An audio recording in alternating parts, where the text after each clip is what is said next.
Welcome to the TBE podcast. I'm your host, Ollie Forsyth, founder of TBE, the global community of 35,000 budding entrepreneurs. Now, in today's TBE podcast, I am joined by Viktor Calabro, founder of Coople, the on-demand jobs platform connecting companies with people looking for flexible work. We met up at NOAA conference in 2018, which took place recently. So let's dive into the interview. So today I am joined by Viktor Calabro from Coople. That's correct. How's it going today? Oh, good, thanks. Good. You come in from Switzerland? Yes, I'm coming from Zurich in Switzerland. Very nice. And you're here today at the NOAA conference? Yes, definitely. I have a speech tomorrow, so I'm very nice. Looking around and understanding on the presentations and meeting a few interesting people. Very nice. And do you know lots of people here? Or? Not yet, but hopefully that will change quickly. Fair enough. So let's get started. What did you have for breakfast this morning? For breakfast? Ooh, let me think about it. I had a sandwich with salmon and egg. Very nice. What is your favourite company right now, apart from your own? Favorite company? I think I like the style Revolut has at the moment. I think they are doing a great job in user experience and the tone of voice. Fantastic. Will you be hearing Nikolai speak later? I definitely will. Excellent. And what is the one thing you would have changed differently before you turned 20? I would have started my business before, I guess, because that's really an amazing experience to be able to do something you dream of. Very nice. So if you could just summarize your career to date in 2 to 3 minutes, what would it be? My career? I think I started as a consultant and then quickly realized that I need to build things, and that's where I am really having a lot of ideas, trying to bring them to life, and I feel like I don't have enough time in my life to realize to really execute all the nice ideas I have. So I definitely see myself as a starter, as an entrepreneur. With a lot of disruptive potential. Very nice. And Coople was started in 2009. What was the idea behind it, and what was the eureka moment? While doing consulting, and as well when I started my first company, which was an event company, I just realized that there is a misalignment in efficiency when it comes to workforce. So the business models are really becoming faster and more digital, and the workforce strategies which are used are really old school, so they don't fit this new model. So I thought that there must be a company offering that. I couldn't really find any of them. So I started to think about on how to make this happen, how to connect that output, the hyper fluctuation, which is really currently more and more happening in every industry, how to solve that with a strategy, with a workforce strategy that works, and the tools that are needed for that. And what would be your elevator pitch at Coople? What is it and what does it do? We really aim to offer tools and services to cope with hyper fluctuation, and we see our sweet spot in the flexibility, really being able to bring in stuff within 4 hours around the clock, and giving you everything you need to be able to work as efficient, as flexible as possible. And you've got some big companies such as Regis, Get, Deliveroo, Just Eat. How do you sign them up?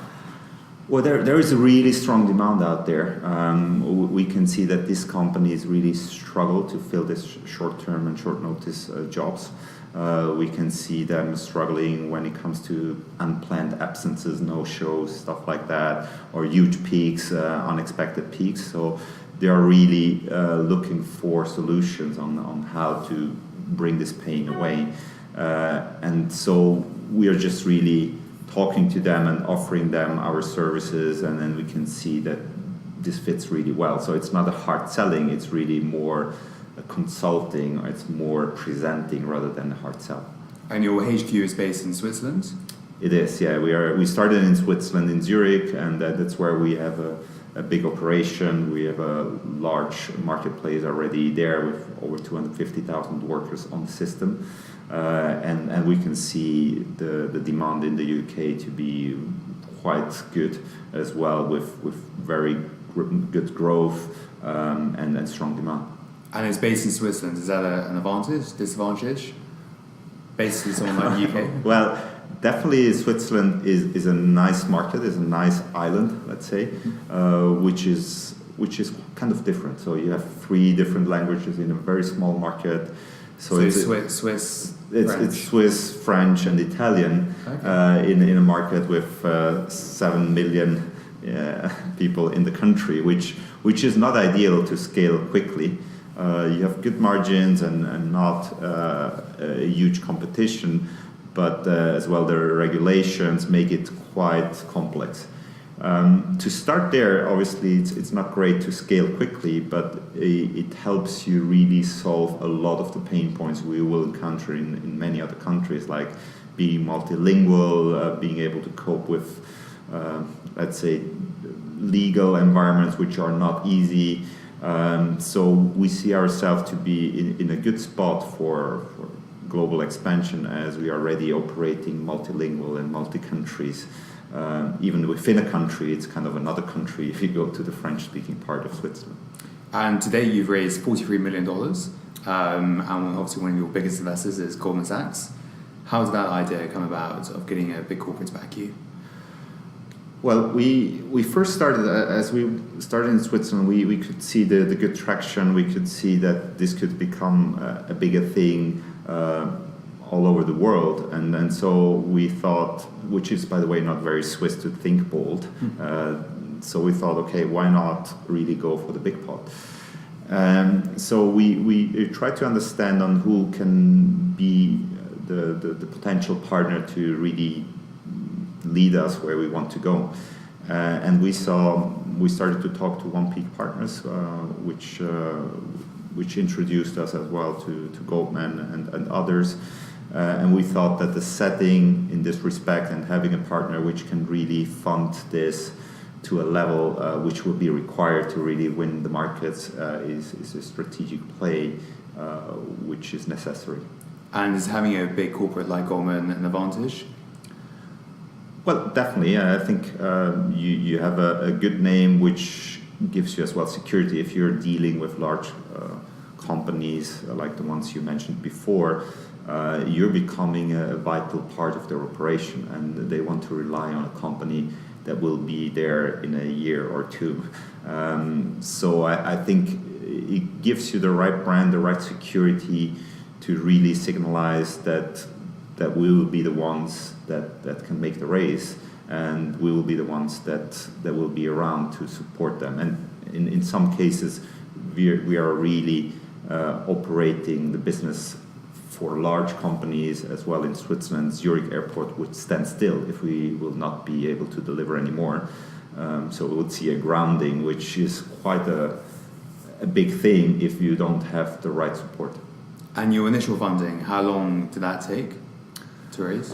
Well, we were in a good position as the business was running quite well, and so we had different offers, which was nice. But obviously, just having these first contacts, running through all the processes, due diligence, and so on, it took quite a while. And as a management team, was painful in the first instance, as you don't know yet what will come when you just start the process. So I guess it was maybe somewhere between a few months to a year, just to really finalize everything. But then basically it started to really, okay, how do you apply all the money? How do you set up the right structures to be able to generate the right execution, the right growth for the next stage? Fantastic. And what is a typical user on Coople? Well, we see a lot of students really loving the concept of being flexible, which is nice. But we see more and more professionals seeing this as an optimal way to really manage their life in a completely different way. We see quite a big shift between being work-centric and then having work as a predominant driver of your life and trying to fit your life around work into another area where you just really have life as a center of your interest and you fit your job around your life. So more and more, let's say, sub-segments of the work environment are moving into this. Some of them have been there a long time but haven't had the right chances, like mothers or fathers at home, which would like to do some shifts but don't have any possibility to do a full-time job. We can see retired people seeing this as a potential way to make some money or just get out of their apartment. But we see as well like part-timers topping up for a new car. We see some workers between two jobs just filling some time. We see freelancers which say, okay, I'm fine with being a freelancer, but I don't want to have all the downsides of having to care for myself, not being properly in the social environment, having holiday pay and so on. So we really provide them with the right ecosystem. That means we don't want to discriminate these kind of guys only because they want to be flexible. So we just want to provide them the same benefits like they have in a permanent job, but in a flexible way. And how does it work? So I go on a platform, I sign up as a student, and does it just connect me, or how does that work? You sign up on the system. It's just free. You can apply for jobs. Then the companies will basically decide on the ones who apply, who they want to hire, and we are basically kind of the recruitment agency doing the payroll behind that. So we employ the worker, we call them Cooplers, and then send an invoice to the company. So we really take care that they get the money even if the company is not paying. So we take over some risk. We pay out and insure these guys during the job. We provide them with some training to make sure that they can develop themselves. So it's really about giving them the opportunity to make it happen, and pension, whatever is needed. That's all in our packages. And obviously we want to create as well this kind of community where they have a home base as well. If you work with like 20 different employers, you may not feel at home anywhere. So it's important that you have a home base where you can start to build up your network and know the people around there. So that's what we want to provide them. And for those individuals who maybe can't afford this kind of technology, and they can't afford to download the app or sign up, how can you help those people who are unemployed? You mean cannot afford because they're not able to do it, or? Well, as a tech company, it's kind of hard. We do collaborate with some institutions and some local councils as well. In Switzerland, we have a project with a social institution which reintegrates some workers which cannot find their way into the primary market, which is quite interesting as we see good traction there. These guys would never get to an interview on a permanent base. So we see like with this small gigs, they first of all build up their self-confidence again after like 400 or 500 no's, and start to show to the companies that they can really work and do good jobs. And so we had some really good successes in this way. Yeah. So moving on to your user base, how many users do you have right now for Coople? We have 310,000 workers on the system registered across both countries. And how do you avoid that user growth from tanking? In a marketplace model, it's all about balancing this out. So there's no way like to bring in 2 million workers and you have no jobs, as they will just be disappointed because they don't find what they are looking for, obviously jobs. I think the other way around, it's a problem as well if you have companies which are posting jobs and they don't find workers. So it's really about, okay, how can you balance that out? So we are not pushing the worker side, as we really need to make sure that it's kind of a hyper-local market. There is no way, even if you have thousands of waiters in London, doesn't help in Birmingham. So you really need to to be where your workers are and then to offer them jobs and to make this mini markets work and then scale them step by step. And for your company, what makes a great CEO and what great skills do you need? It's all about scaling. I think what we do, there is a large tech piece behind that, which is not easy to build, mainly because of the hard execution part, local execution part, and the regulations. So it's all about bringing in the right level on the marketplace in order to sustain the big investments which are behind there. So scaling is definitely a big thing. And how many employees do you have in the company right now? We are around 150 across all locations. And how do you build that company culture? That's hard. Obviously, at the beginning, it's easy. You sit all in one room. You just go and eat together. So the moment you start to scale, it's about, first of all, just living what you say and just doing it. If we say we want to be hands-on, if I'm not the first one doing it, then nobody will do it. So I'm really just living the culture day in, day out, and then we educate our managers to do the same. We want to lead by example.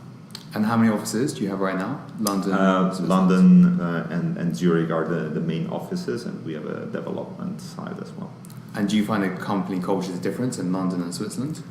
Well, definitely. I think the market is different, and I think that's okay. If you want to be successful in the UK, you need to have a different culture than if you want to be successful in Switzerland. And we have some alignments which are important. We just really strongly believe in under-promising and over-delivering, which we had to learn is not always the case in the UK or in the US, where you just have a lot of great talks, but maybe not so great deliveries. So we see this as a Swiss DNA piece to say, okay, how can we really over-deliver on what we say? And since you started the company, what's been the biggest challenge and what's been the biggest achievement to date? There are so many challenges on the way, and sometimes it's good that you don't know them beforehand, because you may not start at all. What's the number one challenge which really stands out or remembers?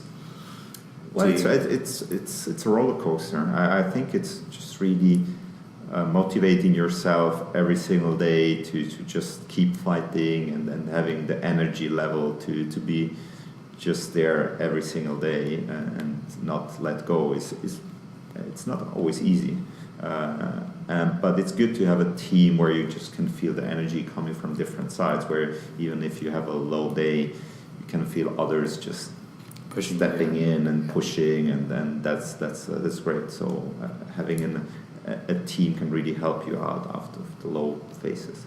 And have there been times when you did think about giving up?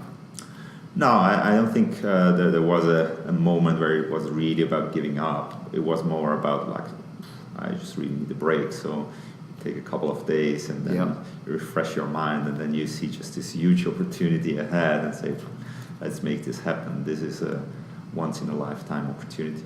And have you had mentors who helped you along the way, or? Well, definitely. I try to share my experiences with entrepreneurs, with investors, and so on, just to figure out that most of the people in our company have done some of it, but maybe not all of it. So there are many news in different areas. So we really try to understand on how we move without doing too many mistakes. But I think when you're growing a company like we do, you do mistakes. So the question is, how quickly can you correct them, and how quickly can you turn them around to bring them back to the level where they should be. Very nice. And what does a typical day look like for you? Early wake up, checking emails, checking social media in order to understand on what happened. That's for sure a starting point. And then I'm really trying to be more in innovation. So I try to figure out what are the big next steps, what are the thought leadership pieces we need to focus on. So innovation, thought leadership are just the core part of my day. I try to be as well pretty close to the product side, as I think that's kind of the engine and the core of what we do. So really just testing out things on my own, talking to customers and workers to understand what their experience is, where they see problems, where they see this heading, is really an important part from my point of view. As if you just lose the connection to the market, you will not be able to deliver the next thing. And we ask entrepreneurs, what is your BHAG? It's your big, hairy, audacious goal in the next 5 years for you personally and for the business? Well, I think, as I said before, this is a once-in-a-lifetime opportunity. It's a huge market, more than 400 billion market, and there is no clear disruptor in this market. So I definitely think we can be the one. So you want to become a unicorn? Why not? It will happen, I'm sure. I'm sure. And are you planning to fundraise in the future a bit more, or is that it for now? I think if you have ambitions to really grow this to unicorn status and beyond, you definitely need to be open to do that. Yeah. And to finish off, what is the one piece of advice you would give to an entrepreneur? Resilience. You just need to get up over and over and over again, and for sure there will be punches in the face which may not motivate you to do the next step, but it's worth it. Fantastic. And so if any of our users want to sign up to Coople, where can they go? On our website, so www.coople.com. And yeah, we are happy to provide you with amazing jobs. Fantastic. Well, good luck with every term. Thank you very much for your time. Thanks. Thank you. So another amazing guest on the TBE podcast. I have two things just to finish off. If you are looking to start, grow, or fundraise for your business, I would love to hear from you. Please get in touch by visiting www.tbeclub.com. And just to finish off, we have so many more interesting episodes coming up. Please hit that subscribe button. You will regret it if you don't. Thank you and good luck with your future ventures.